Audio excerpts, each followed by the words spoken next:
Is it too late to look back at the early releases of X? Like, Wave 3 is going to come out within the next few weeks at the earliest, and this BEY has already been out for close to a year and a half in Takara markets, plus it's outclassed by Phoenix Wing, so like I said, is it really worth talking about?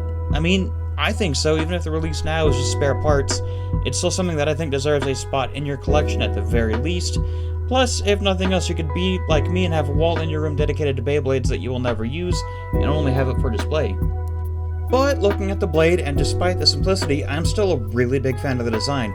It follows the typical recent pattern of the three-bladed attack type used by the main protagonist of the anime and the manga, and as mentioned before, it's very simple, largely because it's the beginning of a new gen, but despite it being the first X-BEY in the Takara market and has long since been outclassed like Phoenix Wing and other Smash attackers, it's still early enough that at least in Hasbro, it can still have a place in their meta, but that's assuming you're only playing with Hasbro BEYs and you exclude Takara. But despite being largely outclassed in Takara, this could still be an option if you don't want to play Meta Blades, especially with this being around 35-ish grams on the average. It's still a pretty good option. The ratchet on this release is 360, and there's not really much else to say other than this is the old reliable for attack types. I think I've probably mentioned that like maybe 2 or 3 times now, but since it's the Hasbro release specifically that I'm showing off, the bit fits tighter into the ratchet compared to the Takara 360s, which seems to be true for all of the Hasbro ratchets compared to Takara's. That's really, really weird. The bit on this is flat, and it's another old reliable for attack types, and with the upcoming Night Mail set, you'll have a ton of other choices for attack bits very soon. Flat, though, I think will never be a terrible choice. It's just one of those, if you can't make a choice, then, go with old reliable, go with flat. Full combo-wise, I think this looks pretty nice. It's incredibly basic, but there's nothing wrong with that. And sometimes, we love a basic design, or at the very least, I love a basic design. It's simple, effective, and since it's a Hasbro copy that I'll never use, it's still incredibly shiny. But with all that out of the way, let's just see how it holds up in the test battles.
Thank you for those who watched to the very end of the video. If you haven't, please leave a like, comment, and subscribe, and check out my Instagram down below and all that other cool stuff.